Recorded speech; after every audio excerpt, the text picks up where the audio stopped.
안녕하세요.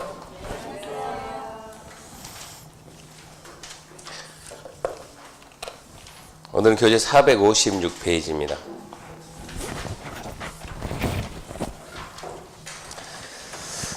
456페이지에 보면 국토계획법 마지막 파트인데요. 토지거래 허가에 관한 사항입니다. 1번 허가권자 보게 되면 일단 허가권자는 암기 좀 해야 됩니다.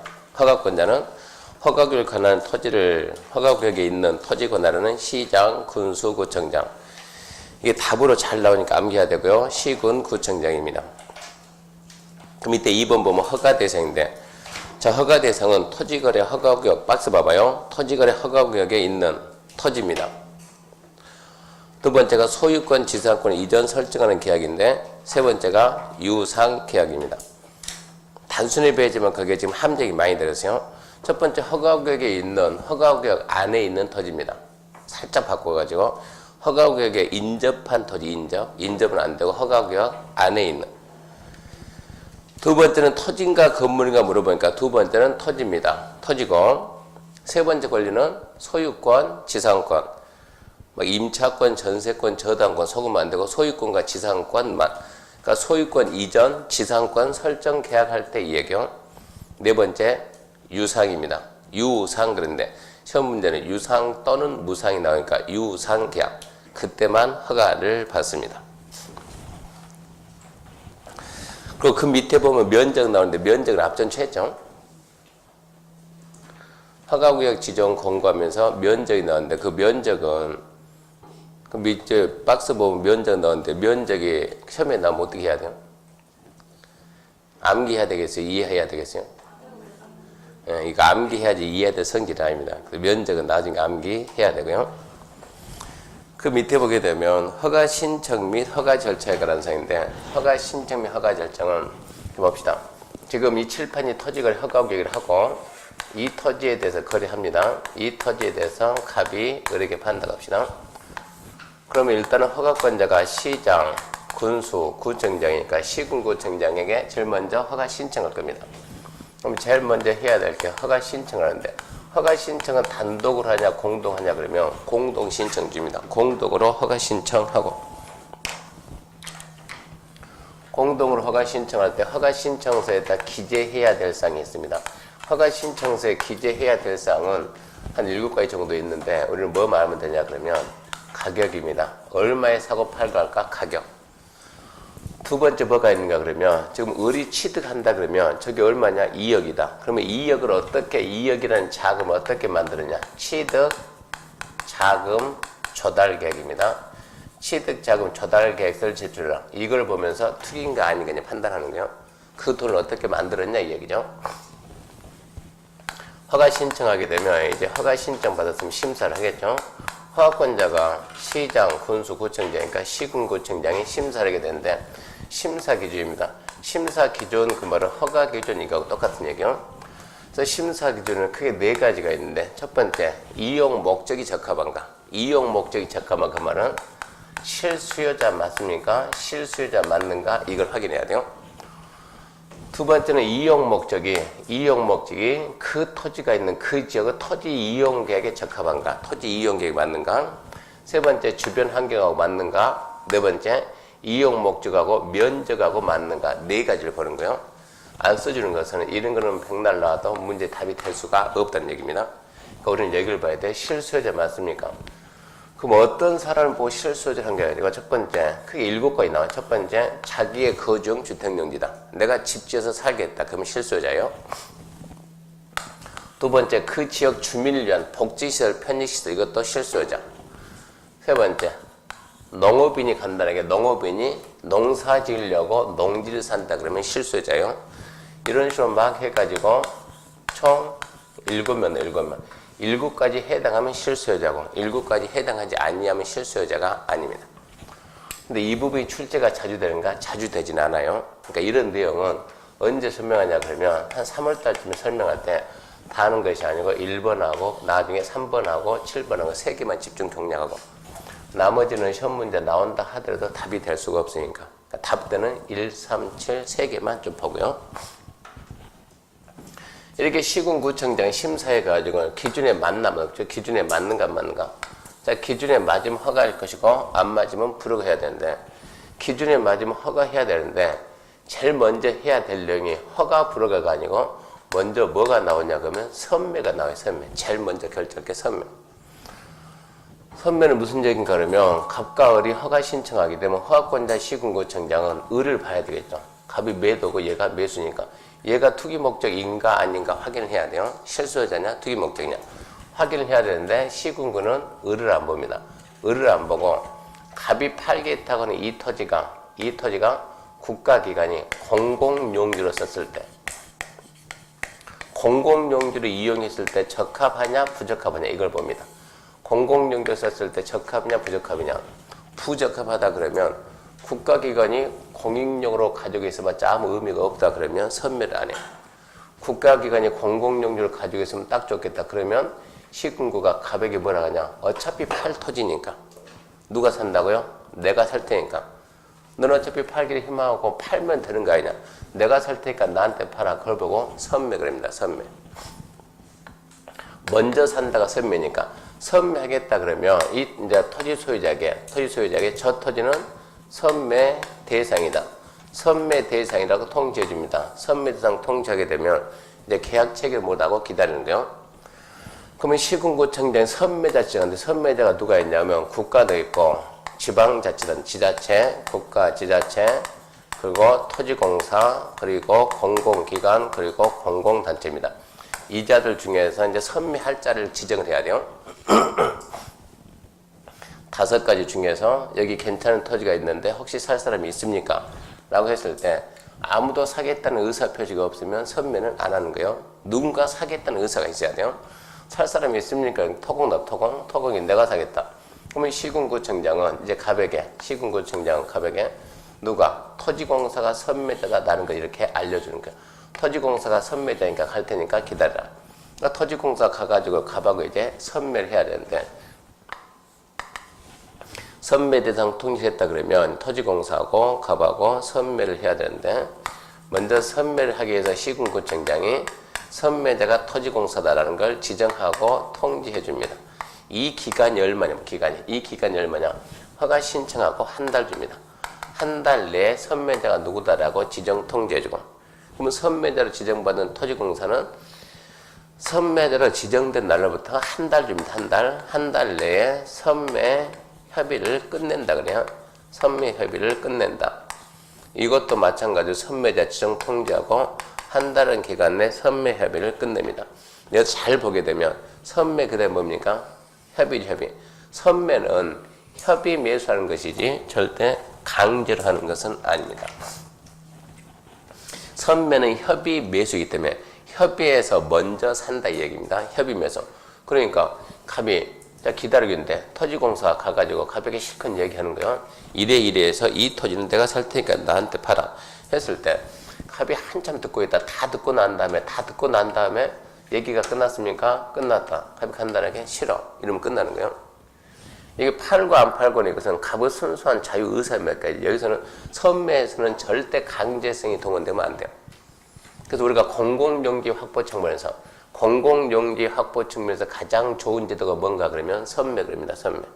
토지 소유자는 팔기를 희망하고 국가기관은 사기를 희망하고 가장 좋은 제도가 선매인데 이렇게 해가지고 이 선매라는 이 제도 만들어 놓고 우리나라에서 선매가 몇 건 됐습니까? 그러면 선매가 몇 건 됐는가? 단 한 건도 안 되는 거예요. 제도는 좋은데 왜 선매가 안 되는가? 그러면 문제가 가격입니다. 여기서 먼저 살 때 선매 가격 얼마에 사는가? 국가가 사니까 전부 다 국가기관 아닙니까? 절대 많이 안 준다는 얘기요. 그래서 얼마 줬냐 그러면 얼마 주겠습니까? 공시지가를 기준합니다. 공시지가 기준하니까 시가에 비해서 턱없이 부족한 거죠. 그러니까 공시지가 기준하니까 팝니까? 절대 안 팔려. 단 한 건도 안 돼가지고 선매라는 이 제도는 법에 있을 뿐이지 이미 유명무실하다 이것은. 죽었다. 이 제도는 죽은 제도는 사물하던데 그런 얘기예요. 그래서 이 제도는 있으나 마나인데도 왜 두냐? 이 선매제도를 없어져. 선매제도를 갖다 없어져. 그러니까 반대쪽에서는 왜 이 제도가 좋은데 이 제도를 활성화시켜야지 없애려고 하냐? 뭐가 문제냐? 가격이 문제니까. 그럼 가격을 정상적으로 줄여야 되는 얘기요. 그래서 반대쪽에서는 공시지가를 하지 말고 뭘 합시다? 시가를 기준합시다. 시가 기준 한다 그러니까 여기서는 좋겠죠? 삽니까? 안 사지. 국가나 지자체는 이 토지가 필요하다, 공공용지를 필요하다 그럼 가볍게 뭐 하면 돼요? 수용하면 돼요, 수용. 내가 나중에 수용하면 그만이지 미리 먼저 살 필요가 뭐가 있겠는가?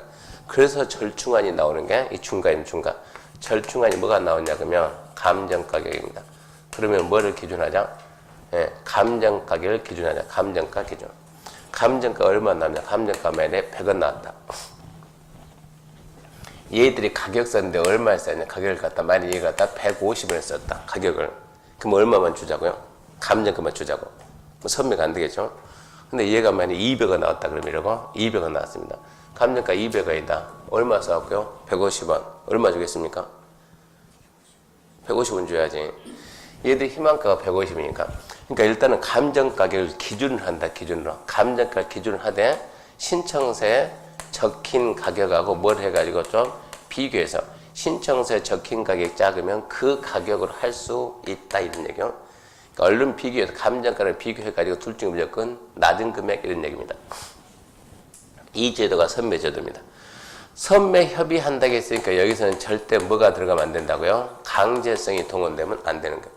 그러다 보니까 토지 소유자가 선매협의에 거부했을 때 선매협의에 거부한다 이걸 보고 우리가 뭐라 하냐면 선매협의가 불성립한다. 불성립. 협의가 안 됐다니. 불성립했을 때 그러면 이제 당연히 여기 있는 토지공사는 와가지고 제 안 판답니다 얘기하겠죠. 식은 거 봤을 때 좀 괘씸해 안 괘씸해요? 괘씸하지 어차피 팔 건데. 그러니까 뭐 합시다? 시군구청장 수용합시다. 이런 게 시험 문제요. 수용카드 꺼내면 되는가 안 되는가? 안 되죠. 이것은 당사자 간의 협의면서 해야지. 수용 이 카드 꺼내도 안 되고 기분 나쁘게 뭐 합시다? 저거 불어가 합시다.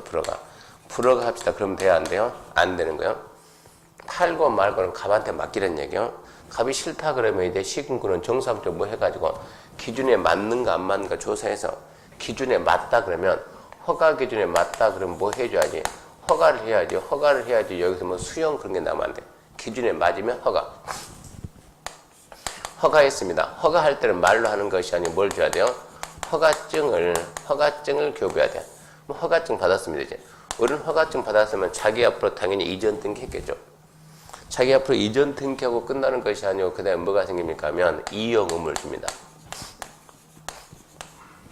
이용 의무 주는데 이용 의무는 5년 이내에서 대통령령이 정하는 기간 동안 의무적으로 써야 돼. 5년 이내에서 대령이 정하는 기간, 대통령령이 정하는 기간 해가지고 나중에 이런 거 합니다. 2년짜리도 있고 여기는 4년짜리도 있고 여기는 5년짜리도 있는 거예요. 가만 을이 사는데 저 토지를 왜 삽니까? 그러니까 을이 왜 사는가? 내가 집 지어서 살겠다. 그럼 이용 의무 기간이 2년짜리. 농지다 왜 사냐? 농지다 뭐 하려고? 농사 지려고. 이용 의무 기간이 2년짜리야. 이런 내용들이 나중에 다 나오게 돼요. 그래서 2년, 4년을 이렇게 암기해야 되고 이용 의무를 줬는데 이용 의무를 다하지 아니하면 위반하면 안 쓴다는 얘기입니다. 위반하게 되면 여기서 뭐가 나오냐면 이행 강제금이라는 제도입니다. 이행 강제금. 이행을 강제하게끔 하는 돈이 이행 강제금입니다. 이행 강제금 부과하는데 일단 이행 강제금은 일단은 시군구청장 조사 나갑니다. 허가하고 난 다음에 조사 나가요. 조사 나가지고 허가도 목적도 이용을 안 한다 그러면 처음부터 이행 강제금이 아니고 3개월 이내 기간을 줘가지고 이행하라고 먼저 문서로 명합니다. 존말할 때 쓰라는 얘기요. 그래도 불응한다 그러면 이행강령 부과인데 이행강제금 금액이 얼마냐? 금액이 토지가액의 100분의 10 이내에서 이것도 100분의 10 이내에서 대통령령으로 정하는 거예요. 그럼 대통령령 나중에 보게 되면 뭐 5%짜리 있고 7%짜리 있고 10%짜리 있고 그건 나중에 암기해야 될 일이고 이 금액을 1년에 몇 번이냐면 1년에 한 번입니다. 1년에 한 번씩 부과한다. 언제까지 부과하냐? 이용 의무 기간이 될 때까지. 그러니까 간단하게 지금 저기 을이 왜 샀습니까? 예를 들어 을이 2억에 샀다. 2억에. 을이 2억에 샀다. 왜 샀냐 그러면 제일 목적이 뭐냐면 농사 짓겠다고. 그러면 시군구가 봤을 때 허가 기준에 적합하니까 허가를 했어요. 그럼 얘가 농사를 지어야 되는데 농사를 안 집니다. 그러니까 이거는 농사 짓는다 그러면 봄, 가을 보면 다 나와요. 봄에 가게 되면 이렇게 밭에 싹이 나야 되는 것이고 가을 가면 가을 거시를 해야 되는데 이게 안 한다, 조세 안 한다 그러면 일단은 이행하라고 명합니다. 명하는데 얘가 이행을 안 하는 거야.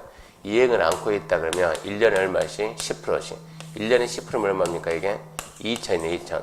이 금액을 몇 번 부과하냐 그러면 이 농사짓게 농업은 2년밖에 안 돼, 2년. 이용 의무 기간이 얘가 2년짜리니까. 그러면 2천만 원, 또 2천만 원 해가지고 얼마를 부과한다고 이게? 4천만 원 부과요. 그러면 2억에서 4천만 원이면 큰 금액이 작은 금액이요? 큰 금액인데 을 같은 경우는 2억을 사놔가지고 을은 2억에 사가지고 1년에 얼마 낸다? 2천만 원 낸다. 그랬을 때 이걸 자신 있게 내겠는가 안 내겠는가? 그냥 이용하고 방치해가지고 내냐 안 내냐? 그 말은 1년에 이 지역은 무슨 지역입니까? 토지거래 허가구역. 지금 최근에 토지거래 허가구역 지정됐다 그런 얘기 들어봤나요? 어제 토지거래 허가구역 왕창 풀리고 최근에 지정됐는데 제주도입니다. 제주도 또 공항 들어가면서 그 동네에 난리 났어요.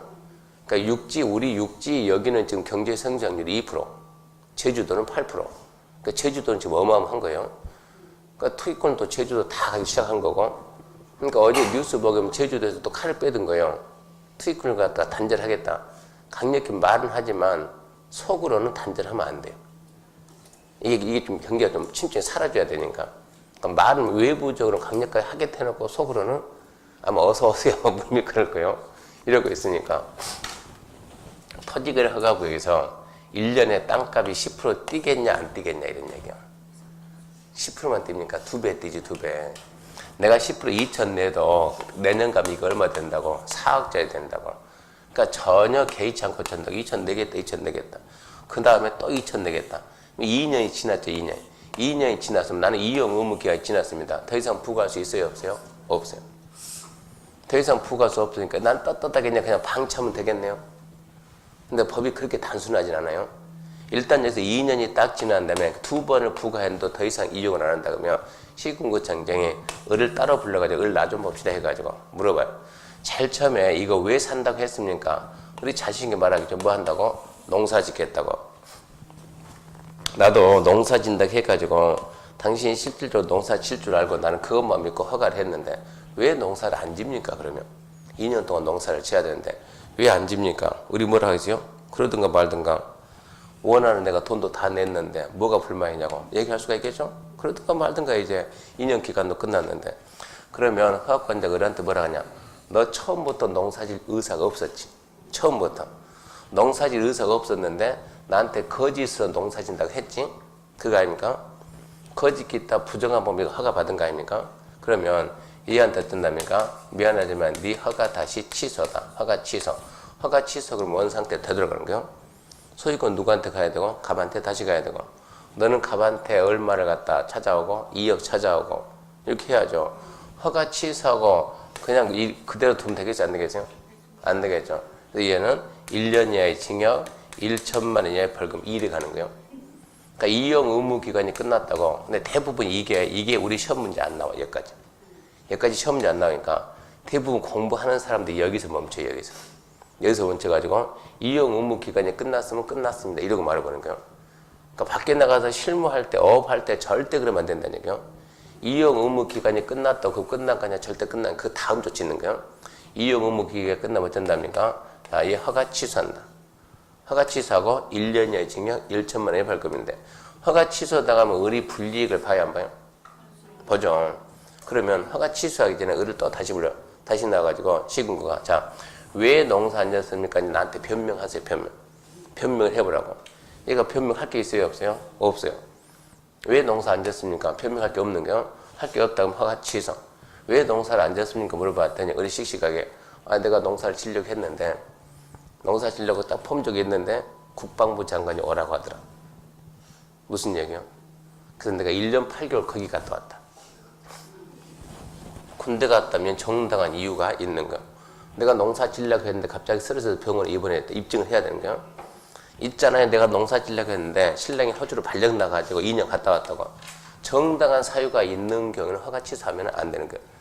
그러니까 항상 뭔가 불이익을 준 행정처벌할 때는 권리구제 절차가 나온다는 얘기입니다. 그래서 허가 취소하기 전에 먼저 뭐 한번 하고 청문 한번 하고 타당성이 없다 허가 취소 그리고 1년 이하의 징역 1천만 원 벌금이니까 우리는 합격하고 난 다음에 이게 있다는 거 알아야 돼요. 시험 문제는 안 나와요.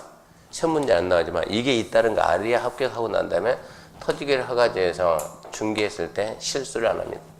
그래서 허가를 받았을 때는 이런 식으로 절차가 나가고요. 시군구청장이 판단했을 때 허가 기준에 부적합하다. 허가 기준에 부적합 그러면 그때는 이제 불허가죠. 불허가. 허가를 안 하겠다. 불허가 처분하겠다. 그럼 불허가를 하게 되면 저기 있는 갑은 팔아야 되는데 못 팔고 을은 사야 되는데 못 사니까 권리가 침해당한 거예요. 자, 권리 침해당했다. 침해당한 권리를 갖다가 구제할 수 있는 제도는 없습니까? 그럼 법에서 권리 구제 제도 만들어줍니다.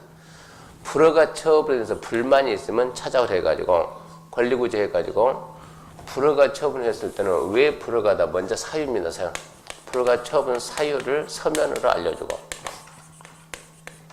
불허가 처분서 서면 통지하고 그런 상태에서 이제 여기서 이제 권리 구제입니다. 권리 구제 절차를 만들어놨는데 뭘 만들어놨냐? 첫 번째, 불만이 있으면 이의신청하래. 불만이 있으면 이의신청하세요.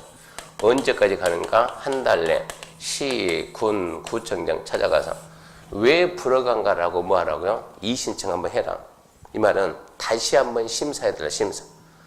나는 허가 기준에 맞는데 당신은 지금 안 맞다고 그러는데 난 허가 기준에 맞는데 왜 불허가냐? 이의신청하게 되면 시군구청장이 내가 판단 그냥 하는 것도 아니고 내가 판단해서 불허가 처분을 내렸는데 와서 시군구한테 다시 한번 심사해 주세요. 그럼 허가가 나오겠어요? 불허가 나오겠어요? 그래봤자 뭐 불허가지. 그러니까 시군구가 판단하면 돼야 안 돼요? 안 되는 거예요. 이 지금 이의신청 받은 시군구청장은 누구한테 넘기냐? 전문가한테 넘기는 거예요. 심의. 전문가들이 판단해봐라. 판단해가지고 이의신청이 타당한가 부당한가. 이의신청이 타당하다 그러면 받아주라 이런 얘기요. 어쩌라고 허가해줘라. 이의신청이 타당성이 없다 그러면 불허가 처분이 맞다는 얘기요. 그래서 시군구 도시계획원의 심의를 거쳐서 결과를 알려줍니다. 두 번째는 뭐가 있는가 하면 두 번째는 매수 청구입니다. 매수 청구라는 제도인데 이 제도는 뭐냐? 을은 그냥 안 사면 그만이지 그러고 갔어요. 안 사면 그만이지 갔는데 문제는 갑이 문제죠. 나는 팔아야 되는데 당장 팔아서 돈 써야 되는데 시군구가 허가를 안 해주니까 을은 잘못한 게 전혀 없잖아요. 갑은 전혀 없잖아요. 지금 팔아야 되겠는데. 그래서 매수 청구는 이것도 마찬가지로 불허가 처분받고 한 달 내에 시장, 군수, 구청장한테 매수 청구하게 되면 시군구청장은 그냥 오면은 사주겠대. 오면은 사주는데 국가나 지자체나 토지공사, 공공기관, 공공단체 중에서 매수할 때를 정해서 매수하는데 문제는 가격입니다. 가격. 많이 주겠어요? 조금 주겠어요? 시군구청장이 답답할 게 있어요? 없어요? 없죠. 저기는 갑이 답답할 뿐이지. 그래서 기준을 뭘 맞냐면 공시지가입니다. 공시지가를 기준으로 공시지가 기준. 공시지가를 기준으로 하되 공시지가 얼마 나왔습니까? 100원 나왔어요. 근데 얼마 써왔어요? 150원. 얼마 주자고요? 100원만 주자고 그러면 공시지가 400원 나왔어요. 400원. 얼마에 써왔어요? 150. 얼마 주자고요? 150.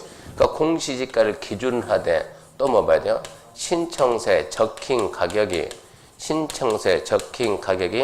공시지가보다 더 나으면 신청세 적힌 가격으로 할 수 있습니다. 저기는 선매는 뭐가 기준이고요? 감정 가격이 기준을 하고 매수 청구는 뭐가 기준이고요? 공시지가가 기준이고 선매는 감정가고 매수 청구는 공시지가입니다. 이게 이제 지금은 얼른 이해가 되지만 한 이틀만 지나면 왔다 갔다 그럽니다. 공시지가냐 감정가냐 공시지가냐 감정가냐. 여기에 대해서 26회 공부한 분들이 어떨거나 여러분들 1년 빨리 했잖아요. 1년 빨리 했으니까 어쨌거나 선배 되잖아요. 선배. 나중에 기회 되면 한번 만납시다. 이 선배 중에 누가 있냐 그러면 저기 영천 가게 되면 영천 알죠? 포항역부 영천. 영천 가면 누가 있냐 그러면 이미경이라는 이 학생이 있는데 하여튼 머리도 되게 좋아요. 올해 2차만 준비해서 합격했는데 모든 걸 말을 갖다 암기하는 방법을 만들어가지고 뭐하러 만들었냐 그러면 이게 자꾸 헷갈리고 시험 문제는 자꾸 나오는데 그래서 선배는 감정가다. 매수 청구는 공시가다.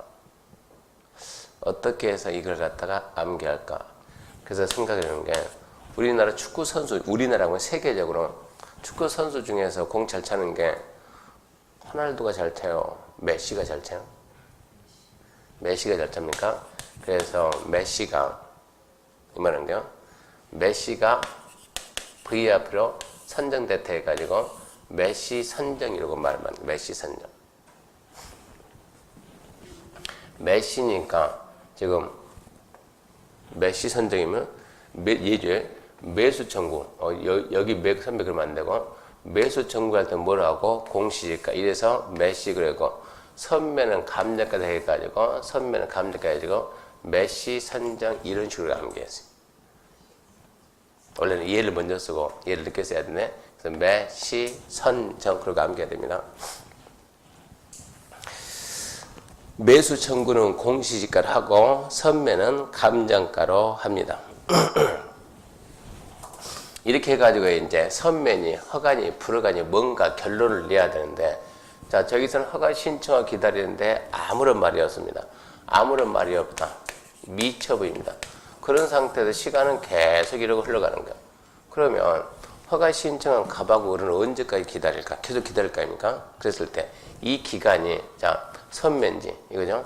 선매면 선매라고 말을 해야 되고 허가면 허가증을 줘야 되고 불허가면 불허가 처분 사유를 알려줘야 되고 기간 주는데 이 기간이 법에는 며칠 그 말은 없어요.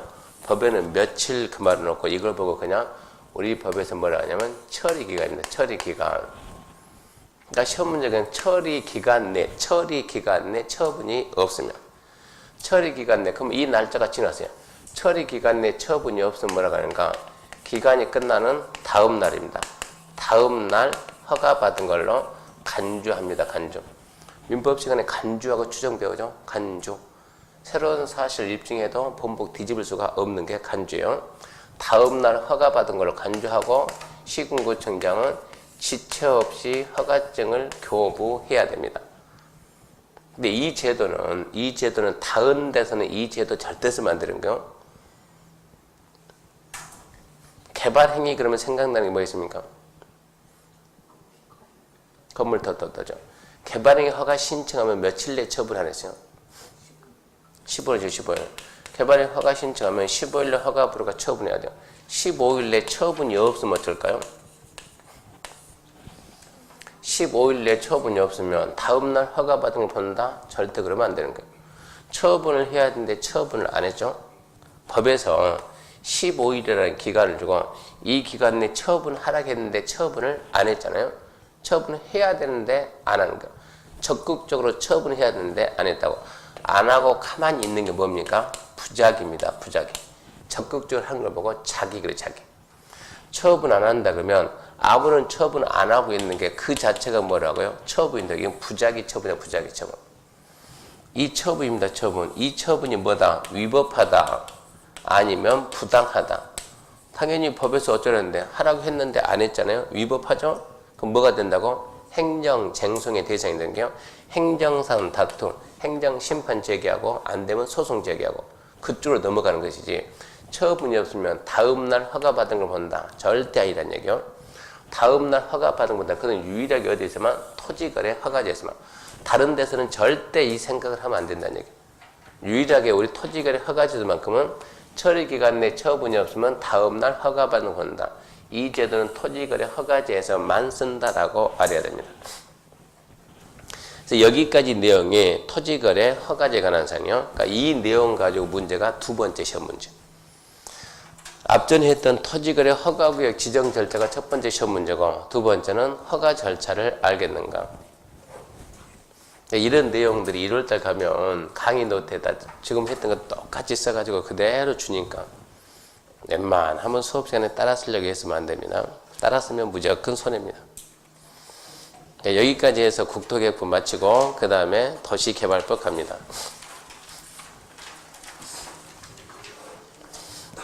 이 참 특이합니다. 강의하는 선생님들은 쓰지 말라고 주구장창 강조하고 학생들은 길을 쓰고 따라서 쓰고 왜 씁니까? 그러면 아니 봐가지고 이해가 안 되고 자기는 써야 되니까 그러니까 쓰는 것은 집에서 쓰는 거는 관계없어요. 어차피 노트감이 있으니까 똑같이 써놨으니까. 지금 이제 마지막 지금 수정 작업하고 있는데요. 될 수 있으면 수업 전에 듣고 이해를 해봐야 됩니다. 교재 이제 461페이지 460페이지가 이제 도시개발 사업의 흐름도고 461페이지가 이제 도시개발법인데 도시개발법이 이제 우리나라 신도시입니다. 신도시. 자, 큰 흐름이 이러거든요. 봐보세요. 이게 우리 국토다 그러면 자, 이런 데다 이제 우리가 신도시를 만들어봐요. 자, 여기에다 신도시를 하나 만듭시다. 그러면 국가는 제일 먼저 어디가 신도시다고 신도시 발표합니다. 신도시 발표하는데 신도시 명칭은 일반인들은 신도시 그러지만 우리는 시험을 봐야 되니까 우리는 도시개발구역입니다. 도시개발법에 의한 신도시를 보고 명칭을 도시개발구역이라고 해요. 그럼 제일 먼저 도시개발구역을 발표를 하고 두 번째, 이 지금 신도시가 3개 신도시를 만드는데 지역 상황이 다 다르죠? 다 다르니까 대한민국에 똑같은 신도시는 없어요. 그 지역 실정에 맞게끔 자, 이러이러한 형태의 신도시를 만들겠다 해가지고 신도시 개발에 대한 방향을 줍니다. 어떤 신도시 만들 거냐, 신도시 개발에 대한 방향을 제시하는데 이 방향을 보고 우리는 두 번째, 도시개발 사업계획이라고 합니다. 구역을 지정하면서 구역 지정하고 주는 것이 아니고 둘을 동시에 같이 줍니다. 그러니까 어디가 신도시 발표가 딱 되면서 방향이 동시에 같이 나와요. 이런 형태의 신도시 만든다 라고 방향 제시했는데 이 지문이 너무 기니까 우리 시험에서는 줄여가지고 개발계획 그럽니다. 개발계획. 신도시 개발에 대한 방향을 제시한다. 그러면 여기서 이렇게 방향이 나오면 이제 이 방향에 맞춰가지고 사업을 하는 자가 시행자입니다. 시행자. 시행자는 이 방향에 맞는 사업계획서를 만들어야 돼, 이제. 시행자는 사업계획서 만들어가지고 사업계획서에 대한 승낙을 받아야 돼. 그러면 사업계획서를 쓸 때는 뭐라고 쓰냐? 쓸 때는 사업계획서를 안 쓰고, 실시계획, 이렇게 실시계획. 승낙받았다. 승낙을 쓸 때는 인가라고 써요. 자, 승낙했습니다. 국민들한테 알려야 돼. 실시계획의 인가것이. 그러니까 실시계획은 어디에 적합해야 된다? 개발계획에 적합해야 된다. 실시계획의 인가고지가 있으면 사업계획 승낙이 났으면 이제는 주저하지 말고 사업을 해야 돼. 사업을 해야 되는데 어떤 식으로 사업할 거냐 해가지고 사업 시행 방식이 크게 3가지 방식이 나와요. 옛날에 주로 했던 게 수용입니다. 수용. 자, 일단은 저기 있는 토지 전부 다 수용하고 이걸 보고 우리가 수용 사용 그럽니다. 그러니까 첫 번째가 수용 사용 방식. 수용 사용을 할 거냐. 두 번째, 아니다. 땅끼리 바꿔주는 환지로 하자. 환지 방식 하자. 2개를 섞어서 하자. 혼용이다. 혼용 방식이다. 크게 3가지가 있는데 우리나라 수용 사용에 대한 모든 절차는 무슨 법이 있냐? 공익사업을요. 토지 등의 취득 및 보호 사용에 관한 법률. 여기에 모든 절차가 다 있기 때문에 도시개발법은 수용 사용에 대해서 내용이 그렇게 많지는 않아요. 그럼 환지에 대한 모든 절차는 무슨 법이 있냐? 환지란 이게 환지입니다. 자, 공사 시작하기 전에 이 지역의 토지가 땅 모양새가 이런 식으로 이렇게 되어 있다. 토지로서 이용 가치가 있어요, 없어요? 토지로서 이용하기 편해요, 불편해요? 불편하죠, 이러면. 그럼 이거를 갖다 이제 편하게 좀 이용 가치가 있게 만듭시다, 그러면. 자, 이게 공사하기 전, 공사 후에 이러고 이제 땅을 갖다 바둑판 만들어가지고 A가 여기 토지 가지고 있다 그러면 A한테 이 토지 주겠다. 땅끼리 바꾸는 거 이걸 보고 환지 그럽니다. 환지 방식인데 환지에 대한 모든 내용을 어디에 있는가? 그거는 또 도시개발법에 있어요. 그러니까 도시개발법의 주된 내용은 환지입니다. 그럼 저렇게 A가 토지 가지고 있다. 공사 끝난 다음에 A한테 새로운 토지를 줘야 될까요? 안 줘야 될까요? 줘야 되겠어요? 안 줘야 되겠어요? 줘야 되겠죠. 근데 A가 받기를 싫어하면 그건 줄 필요 없는 거죠. 나 땅 주지 마라 그럼 줄 필요 없는 거지. 먼저 A한테 물어보고 줄까 말까? 주라. 몇 평 줄까? 주지 마라. 그래 돈 줄게. 이거를 먼저 해야 돼요. 그거를 보고 우리가 뭐라 하는가? 환지계. 그러면 환지계. 공사 끝난 다음에 땅을 줄 거냐 말 거냐, 준다 몇 평 줄 거냐. 환지 계획을 만들어서 먼저 인가받아야 돼요. 환지계 인가가 떨어져야 비로소 사업합니다. 사업을 하다가 시행자가 이것은 반드시 하는 것은 아니지만 시행자가 필요하면 환지, 예정지 끝난 다음에 주는 땅이 환지입니다. 줄 땅을 예정한다. 미리 정해준다. 너 끝난 다음에 여기 줄게 미리 알려주는 거예요. 이런 제도가 있어요. 공사 계속합니다. 계속하면 언젠가는 끝나겠죠. 언젠가는 끝나면 중고검사 받고, 중고검사 받았다 하면 공사가 다 끝났다는 뜻 아십니까? 그럼 어쩌죠? 땅끼리 바꿔야 돼요. 땅끼리 바꿔준다. 바꾸는 땅이 뭐라고요? 환지. 그 바꿔주는 그 행위를 처분 그럽니다. 환지 처분. 그래서 큰 흐름이 이런 식으로 나가게 돼요. 여기까지가 도시개발법인데, 그러면 이렇게 구역지정하고 개발계획이 동시에 이루어지는데, 여기서 문제가 몇 문제나? 두 문제나 세 문제가 여기서 나오고, 구역지정하고 개발계획에서. 실시계획 이쪽 파트에서 주로 한 문제 나오고, 수용 사용 쪽에서 주로 한 문제 나오고, 환지 쪽에서 주로 두 문제 나옵니다. 이렇게 해서 개발법이 몇 문제냐? 6문제인데, 6문제. 6문제가 나오는데, 보통 시험 볼 때마다 6문제 나오면 평범하게 보게 되면 세 문제는 아주 쉬운데 또 세 문제는 또 어려워요. 그러니까 개발법은 목표를 갖다 몇 문제만 보냐? 그냥 세 문제만 봅시다. 세 문제. 반만 맞추면 된다. 26개 시험이 참 특이한 게 항상 25위나 24위 보면 세 문제는 쉽게, 세 문제는 어렵게 안 배운 내용들. 근데 26회 시험은 6문제 다 쉽게, 다 쉬어가지고 26회 시험이 공법이 좀 어려웠는데 25위보다 어려웠는데 도시개발법은 또 은근히 쉬웠어요. 우리가 몰라가서 못 풀 그런 문제는 단 하나도 없더라고요. 전부 다 배운 내용에서만 나오더라고요. 공법은 분량이 너무 많아가지고 세 문제 단다 그러면 세 문제는 배운 내용에서 나오면서 좀 쉽게 나오는 거고, 나머지 세 문제는 안 배운 내용도 나온다는 얘기예요. 보통 공법 기본서가 기준이 보통 800페이지에서 왔다 갔다 해요. 800페이지 넘어가게 되면 좀 두꺼운 편이고, 800페이지 밑으로 가게 되면 7, 8이면 좀 적당한 거고, 700 밑으로 가면 약간 좀 내용 좀 많이 빼준 거고. 근데 그 내용 가지고 공부하는데 실질적으로 그 내용에서 40문제 다 나오냐? 절대 안 나온다는 얘기죠. 40문제 다 나올 줄 책 쓴다 그러면 못 써도 공법책 2000페이지 정도는 나와줘야 2000페이지 되는 책 봤습니까? 백과사전 말고는 없을 거예요. 그걸 주면서 공부하냐, 누가 공부하냐고 안 하고 말지. 그러니까 나오든가 말든가 우리 해서 안 될 부분은 과감하게 책 쓴 사람을 빼버리는 거예요.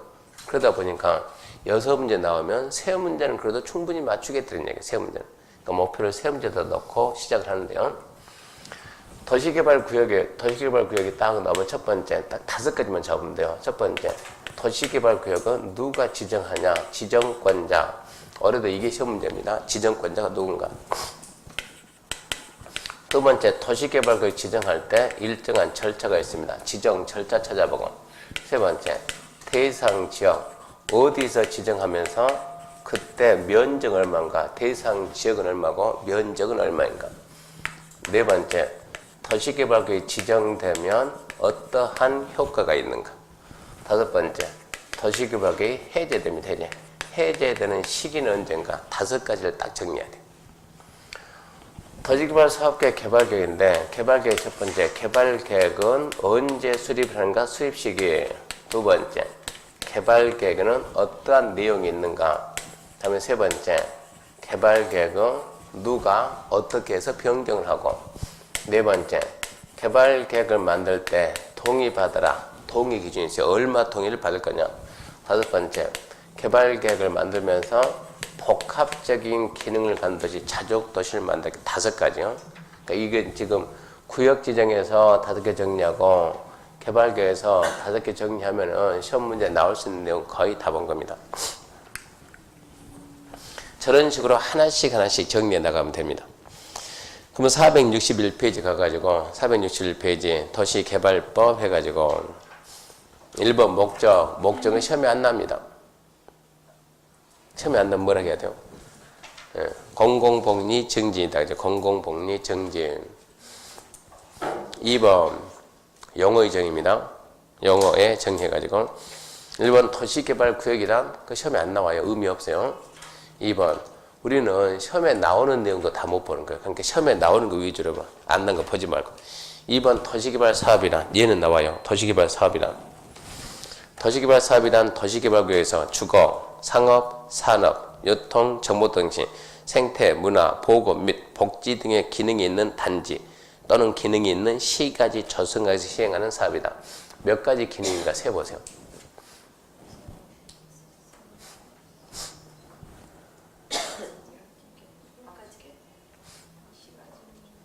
앞전에 부시면 얘기 안 해줬나요? 부시면 얘기 한 적이 있어요, 없어요? 그런 얘기 안 했습니까? 부시면 압니까, 부시면? 부시면 영어 안 봤나요? 그냥 코카콜라. 부시면이 아프리카에서 딱 둘이 이렇게 걸어가라고. 둘이 딱 걸어가는데, 창 들고 딱 걸어가는데, 하늘에서 콜라병 뚝 떨어지니까, 하늘에서 콜라병이 그 신이 내린 거니까 신. 비행기 타고 가도 콜라 마시고 누가 던졌더니, 해프림 앞에 콜라병이 뚝 떨어져가지고, 주워가지고, 하늘에서 떨어진 물건이니까 보통 소중한 게 아니잖아요? 주인 찾아줘야죠, 주인. 세계 방방곡곡 돌아다니다 우리나라 왔어요, 안 왔어요? 왔죠. TV 나왔어요, 안 나왔어요? 나왔죠. TV 나와가지고 부시면에 숫자 개념을 이 사람들 몇 가지 쓸까? 숫자 개념을 봤더니 하나, 둘, 셋. 그 다음에 뭐라겠어요? 저는 그때 기억나는데 그 다음에 부시면 뭐라 하겠냐면 그 다음에 많다 그랬어요. 많다. 하나, 둘, 셋, 많다. 그 말은 자기네들이 살아갈 때는 셋 이상 센다는 게 의미가 없는 의미가 아닙니까? 무의미하다. 그래서 그냥 많다고 끝나는 거예요. 근데 우리는 그래도 수준이 부심이 뭐든 높으니까 하나, 둘, 셋, 넷. 4개까지 세고 4개 넘으면 그 다음 뭡니까? 많다 이래 가야 돼요. 이걸로 문제를 풀어야 돼. 이걸로.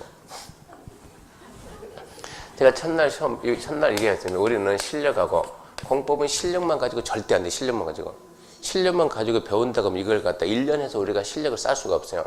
그러니까 실력하고 플러스 뭐라고요? 눈치입니다. 눈치. 그러니까 이 눈치 끝에서 문제를 풀어야 된다고. 여기에서 자 도시개발 사업이란 도시개발 계획에서 기능이 있는데 기능이 몇 가지입니까? 세지 말고 대통령 4개. 봐요. 주거, 상업, 산업, 유통 넘어갔잖아요. 4개. 그럼 몇 개 있다고요? 많다 그래야지. 많다. 그렇게 하면 문제가 없신다고. 그러니까 도시개발 사업이란 도시개발 계획에서 그냥 여러 가지 기능이 있는 단지 조성 사업, 여러 가지 기능이 있는 시가지 조성 사업 그래야지. 시험 문제는 함정습니다. 도시개발 사업이란 도시개발 계획에서 주거 기능 만을 갖는 단지 조성 사업이다. O냐 X냐? X다. 그러고 찾아야 된다고. 뭐만 이러면 안 된다고. 뭐 등 이거는 좋죠. 자, 그런 식으로만 준비하면 됩니다.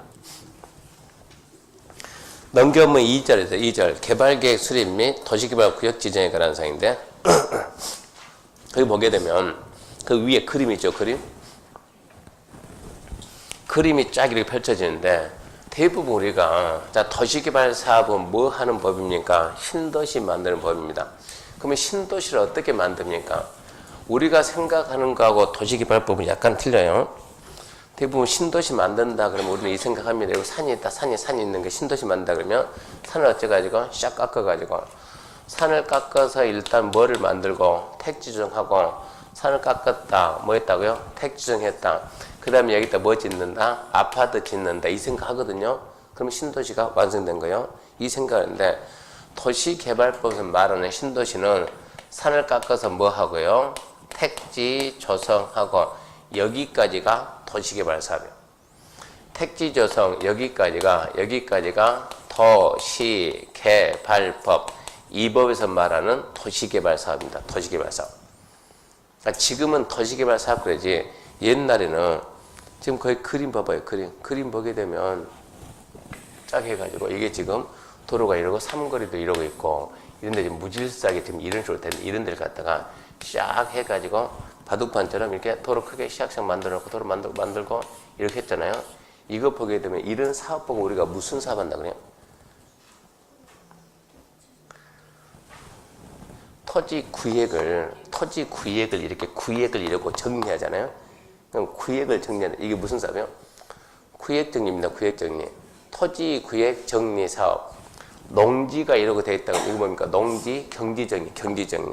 그러니까 옛날에는 명칭이 도시개발이 아니에요. 옛날에 명칭이 토지구획 정리 사업이에요. 토지구획 정리 사업, 토지구획 정리 사업법. 그러다가 지금은 토지구획 그 말 안 쓰는 거예요. 그 말 대신에 지금 뭐가 나왔어요? 도시개발법, 도시개발 사업이에요.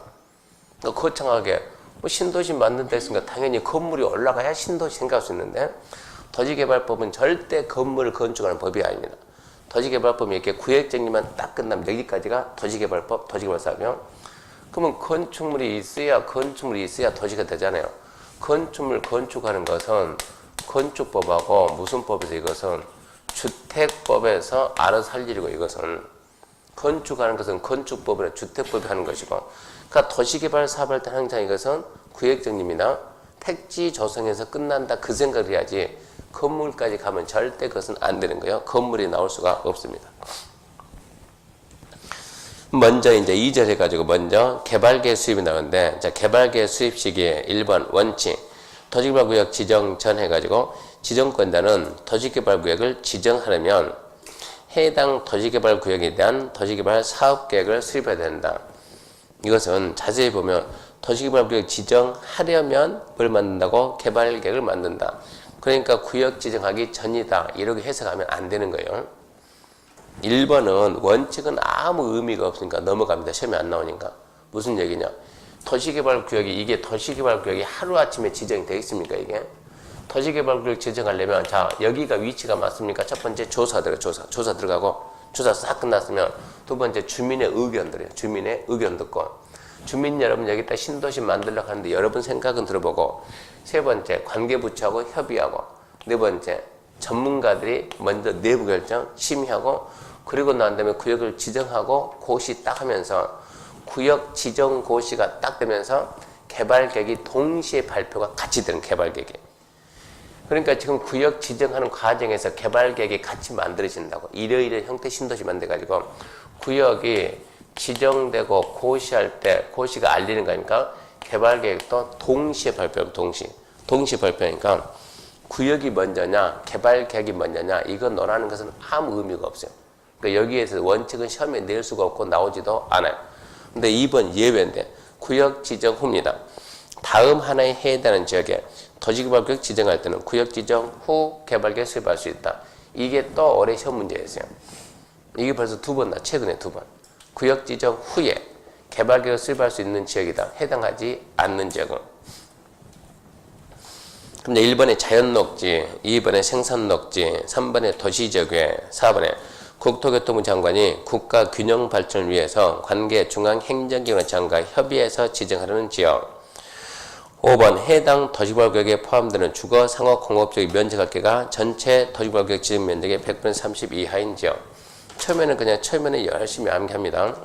일단 우리가 처음에는 내용을 먼저 알아야 돼요. 무슨 말인지 알고, 무슨 말인지 알았으면 두 번째는 이게 시험 문제 나온다 했을 때, 시험 문제 나온다 가정했을 때 과연 뭐가 답이 되겠는가 그 해석을 이제 해야 돼요. 자, 5개가 지문 5개 나왔다 그러면 답 될 수 있는 지문이 몇 번이니까 이걸 해석을 해야 된다고. 1번이 답이 될 수 있어요, 없어요? 없죠. 2번은요? 2번도 내용을 알면 답이 될 수가 없어요. 3번은요? 얘도 답이 될 수가 없어요. 4번은요? 그 가로 때문에 자연환경 보전적인 제외 그게 약간 눈에 거슬리는 거예요. 5번은요? 답되기 가장 좋은 게 5번이죠. 5번. 처음에 두 번 나왔는데 두 번 다 답은 5번입니다. 첫 번째 뭐라 나온가? 주거, 상업적, 공업적 면적합계가 전체 면적의 100분의 50인 지역. 안 되지 100분의 30이 안 돼. 올해 시험 문제 뭐라고 했는가? 주거지역의 면적이 전체 면적의 100분의 40인 지역. 안 되지 그러면 주, 상, 공 다 더해가지고 100분의 30 이하인데. 그러니까 조금만 생각해 보면은 답이 될 수 있는 지분이 뭔가라는 걸 우리가 미리미리 분석을 할 수 있다고. 그러니까 5개 쫙 읽어보고 난 다음에 어차피 답은 4번 아니면 5번이네. 4번 아니면 5번. 나머지 몇 번 읽어보고 4번 아니면 5번. 그런 식으로 나중에 정리하면 되고요. 옆에 3번 개발계획의 변경인데 지정권자는 직접 또는 읽어봅시다. 지정권자는 직접 또는 끝까지 읽어봐요. 12월 달에는 줄 끊는 연습하는 게 연습하고 지정권자는 직접 또는 연습하고 본격적으로 줄 끊는 것은 1월부터 이 책은 1월 되면 버릴 거예요. 이 책 버려야지. 이 책을 소중히 가지고 있으면 안 돼요. 그러니까 지금은 줄 끊는 연습해보고 잘 끊는 거. 1월 달부터 이렇게 형광펜 쓰면 절대 안 된다 그랬어요. 1월 달부터는. 아침에 제가 먼저 따가서 기다려가지고 가방 검사해가지고 연필이 나와야지 다른 거 나오면 안 된다고. 1월 달에는 절대 볼펜도 안 되고 줄 끊는 부분이 그 부분만 이 수업 끝나고 집에서 복습할 때는 내용을 모르면 다 읽어야 되겠지만 아는 사람은 줄 끊는 데만 읽으면 30분 만에 충분히 복습해요. 자, 지정권자는 직접 또는 가까이 줄 거죠. 그 다음에 읽어볼게요. 관계 중행장 또는 시군구 또는 도지부사업 시행자 그 다음 체크합시다. 요청을 받아 개발계획 변경할 수 있다. 요청을 받아 개발계획 변경할 수 있다. 그러면 줄 거는 뭔지 한번 읽어보세요.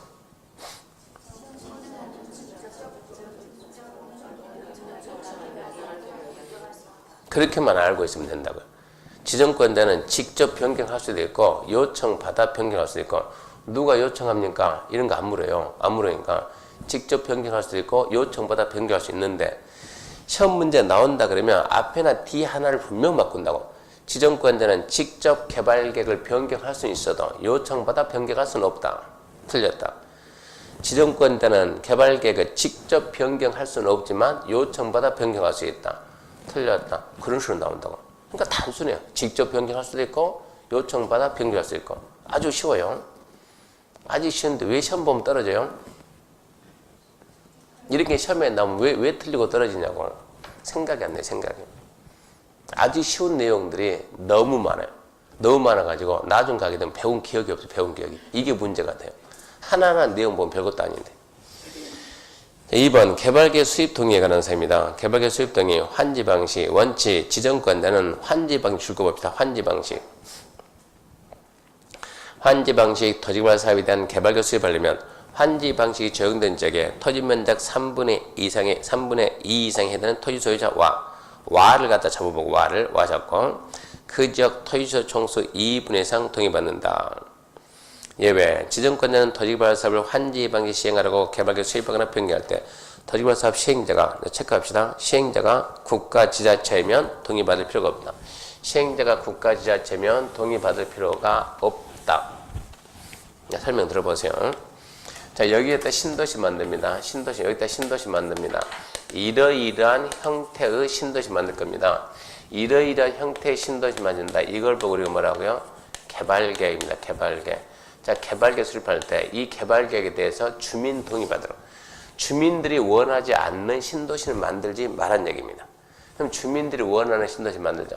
그러면 자, 이 방식이 수용 사용 방식하고 환지 방식일 때 어디서 주민 동의가 필요한가?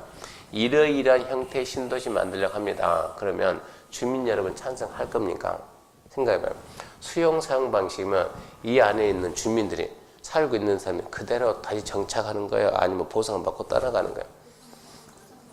주민들이 있겠냐고 떠나가겠냐? 얘는 때문에 주민들이 이주해야지, 이주 돈 갖고 가야지. 환지 방식이면 그 땅 그대로 바꿔주니까 여기 있는 주민들은 계속 거주할 것이고 떠나가는 애들 붙잡고 그렇고 자 떠나가고 근데 잠시 수답해가지고 갈 때 가더라도 내 말 좀 들어봐라. 내가 이러이러한 형태의 신도시 만들려고 하는데 찬성할 거냐? 뭐라 하겠어요? 예, 그게 나하고 무슨 관계가 있냐고. 그러니까 이주하니까 여기서는 동의가 필요가 없지만 환지 방식은 계속 거주해야 되니까 이러이러한 신도시 만드는데 찬성할 겁니까? 물어야죠. 이것은 주민이 원하지 않는 신도시 만들지 말아야겠으니까 주민들이 오케이. 얼마가 오케이 해야 되냐 그러면 면적은 지금 대충 읽어봤더니 면적 얼마 나왔어요? 3분의 2 총수 얼마 나왔어요? 2분의 1 우리는 여기만 열심히 봅니다. 면적 3분의 2 총수 2분의 1 개발법 동의는 100% 면적 3분의 2 총수 2분의 1이요. 우리 출제위원들은 우리처럼 순진하진 않아. 이 사람들은 출제위원들은 이 사람들 머리가 되게 좋아요. 머리가 좋으니까 면적 3분의 2고 총수 2분인데 개발법은 동의 기준이 다 똑같다고. 면적은 3분의 2 총수 2분의 1 함정 쓰면 뭐 하겠냐고. 이미 암기 다 끝난 건데 그러니까 숫자 그대로 넣고 뭐를 싹 바꿔요? 와입니다. 와 아까 와 잡았잖아요. 와를 갖다가 살짝 뭐라고 써요? 여기다가 떠는 써요. 떠는. 그러면 이거를 보고 있는 사람은 거의 없어요. 동의가 도시개발법만 동의가 나온 것이 아니고 국토개법 동의 나오고 개발법 동의 나오고 도정법 동의 나오고 주택법 동의 나오고 동의가 공법에서 많다고 이 부분이. 근데 대부분 숫자 가지고 함정 쓰는데 그러니까 우리가 공부하면 당연히 숫자를 갖다 암기할 수밖에 없죠. 근데 개발법은 숫자 절대 함정 안 쓰고 이 부분만 싹 바뀐다고. 와를 갖다가 떠는 이런 식으로. 그러니까 뭐가 포인트인가 그것만 잘 잡으면 됩니다. 숫자 필요가 없습니다. 그러면서 시행자가 국가지자체 동의받을 필요가 없다 그랬죠. 그러면 그 1번, 2번 두 개를 이제 둘 문장을 하나로 묶어줘야만 이렇게 지문이 되는 거예요. 시행자가 국가지자체인 경우를 제외하고 시행자가 국가지자체인 경우를 제외하고 환지 방식 개발계획 수립할 때 면적 3분의 2 이상 토지 소유자와 총수 2분의 1 이상 동의받아야 한다. 그렇게 정리를 해야 돼요. 시행자가 국가 지자체인 경우를 제외하고 한지방식 개발계 수립할 때 면적 3분의 2 이상 소유자와 총수 2분의 1 이상 동의받는다. 그렇게 정리해 줘야 됩니다. 3번 이제 개발계획의 내용에 관한 사항인데, 자, 개발계획에는 다음 사항이 포함된다. 이게 박스에 몇 개 있나요? 그러면 안 된다니까. 5개 그러면 안 된다니까.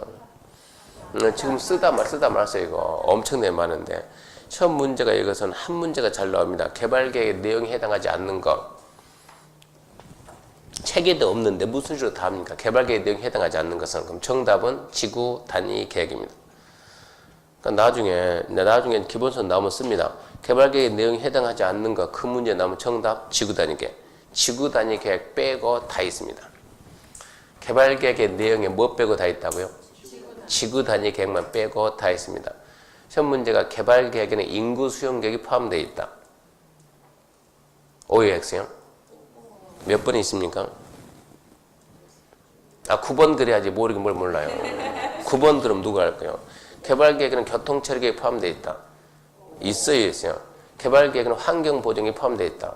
있어요. 개발계획에는 지구단위가 포함되어 있다. 네, 그것만 빼고 다 있다요. 그러면 문제 풀린다고요.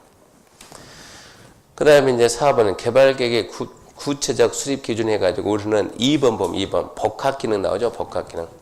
330만 이상인 도시개발구역에 대한 개발계획 수립할 때는 해당 구역에서 주거, 생산, 교육, 유통, 위락 등의 기능이 상호 조화를 이루도록 면적이 330만 이상 되는 신도시 만들 때는 복합 기능을 갖는 도시, 이게 자족도시입니다. 자족도시.